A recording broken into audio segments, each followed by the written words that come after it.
રાજ્યના પાડોશમાં આવેલા સંઘ પ્રદેશ દાદરા અને નગર હવેલીના દાદરા વિસ્તારમાં નાઇટ્રોજન ગેસના એક ગોડાઉનમાં જોરદાર ધડાકો થયો.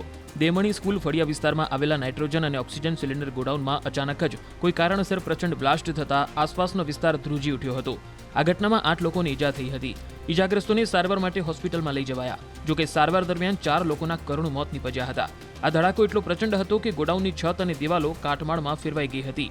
ધડાકામાં કંપનીનો કાટમાળ આસપાસના વિસ્તારમાં ફેંકાયો હતો અને કિલોમીટર દૂર સુધીનો વિસ્તાર ધ્રુજી ઉઠ્યો હતો. રાજ્યના પડોશમાં આવેલા સંઘ પ્રદેશ દાદરા નગર હવેલીના દાદરાના દેમણી સ્કૂલ ફળિયા વિસ્તારમાં આજે વહેલી સવારે એક પ્રચંડ વિસ્ફોટ થયો હતો.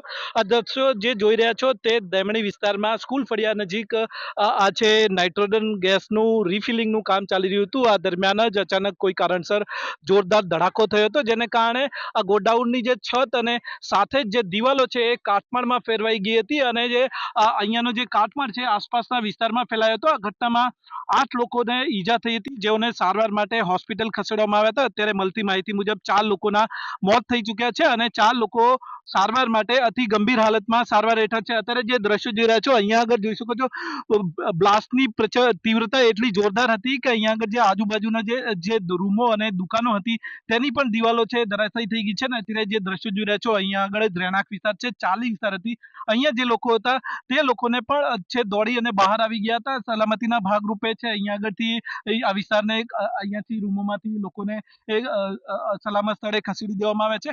ઘટનાની જાણ થતાં જ ફાયર બ્રિગેડ, પોલીસ અને પ્રશાસનની ટીમ તાત્કાલિક સ્થળ પર પહોંચી હતી અને અહીંયા આગળ જરૂરી કાર્યવાહી હાથ ધરી હતી. જોકે જે તે રહેણાંક વિસ્તારની અંદર જે ગેસ રિફિલિંગનું જે આ ગોડાઉન ચાલી રહ્યું હતું તેને લઈ અને અનેક સવાલો ઉભા થઈ રહ્યા છે. જોઈ શકો છો કે આ ગોડાઉનની બિલકુલ અહીંયા આગળ 10 મીટરના અંતરે જ જે સ્કૂલનું કમ્પાઉન્ડ ચાલુ થાય છે અને અહીંયા આગળ જ્યારે વહેલી સવારે સ્કૂલ ચાલુ હતી એ વખતે જ આ ઘટના બની હતી. આથી સ્કૂલમાં પણ દોડધામ મચી ગઈ હતી. આ દ્રશ્યો જોઈ શકો છો. અહીંયા આગળ જે આ જે મકાન છે તેને પણ અહીંયા આગળ નુકસાન થયું છે અને મકાનની બહાર જે પાર્ક કરેલા છે જે વાહનો છે તેના કાચ તૂટી ગયા હતા. સાથે જ મકાનની દિવાલોને પણ છે મોટું નુકસાન થયું હતું. જોઈ શકો છો આ વાહનો છે એ અહીંયા આગળ ગોડાઉનની સામે પાર્ક કરેલા હતા અને પરંતુ એ પણ ઉછળી અને આસપાસના વિસ્તારમાં ફેલાયા હતા અને કાટમાળમાં ફેરવાઈ ગયા હતા.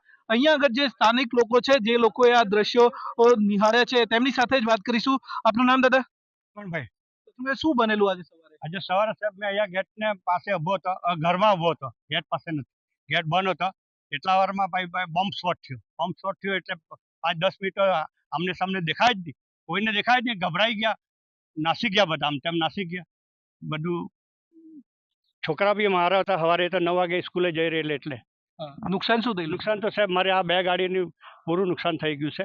કાચ બાજ બધા ભાંગી ગયા છે, પતરા બધા તૂટી પડ્યા છે, એના બારીના દરવાજા બધા ભાંગી ગયા છે. શું ચાલતું અહીંયા આગળ? અહીંયા એ લોકો સિલિન્ડર કઈ લાવે છે અને રિપેર કરે ને ભરે ને લઈ જાય કરે ને નાઇટ્રોજન ઓક્સિજન ભરે ને લઈ જાય, ચડાવે મૂકે રોજ. તો આવું જોખમી થાય તમે કઈ કોઈ નહીં સાહેબ, બહુ કીધું. અમે તો ઝઘડો બી કરેલો તો અમને કહે કે અમારી જગ્યા છે, અમે કરશું તો તમે કોણ? એમ સ્કૂલ પર નજીકમાં છે તેઓ બી કીધેલું.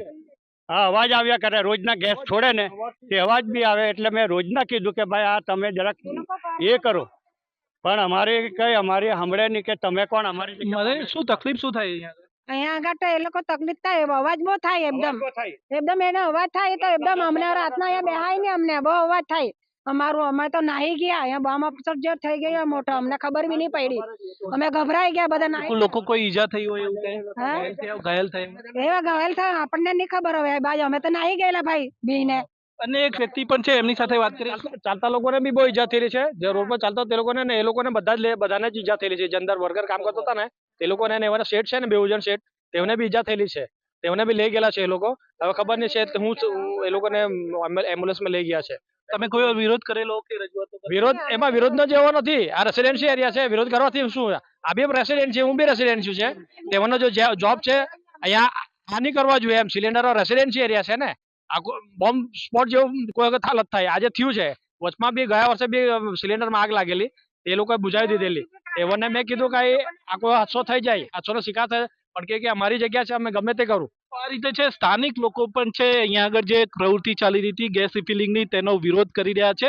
ઘટનામાં અત્યાર સુધી જે માહિતી મળી રહી છે મુજબ 4 લોકોના મોત નીપજ્યા છે અને 4 લોકો અતિ ગંભીર હાલતમાં છે તે હોસ્પિટલમાં સારવાર છે. બનાવની જાણ થતાં જ પોલીસ અને ખુદ કલેક્ટર પણ અહીંયા આગળ સ્થળ પર પહોંચ્યા હતા અને છે જરૂરી તપાસ હાથ ધરી હતી. કલેક્ટરના મત મુજબ જો અહીંયા આગળ જો ગેરકાયદેસર પ્રવૃત્તિ ચાલતી હશે અને કોઈ પરમિશન નહીં હોય તો તેના વિરુદ્ધ કાર્યવાહીના પણ આદેશો આપવામાં આવ્યા છે. ये एक गैस एजेंसी यहाँ पे चल रही थी, ऑक्सीजन सप्लाई करती थी, वेरियस गैसेस सप्लाई करती थी. किस गैस की वजह से हुआ है उसकी इंक्वायरी अभी चल रही है. जब तक इंक्वायरी नहीं हो हम लोग कुछ भी इसमें डेफिनेटली नहीं आप लोगों को बता पाएंगे.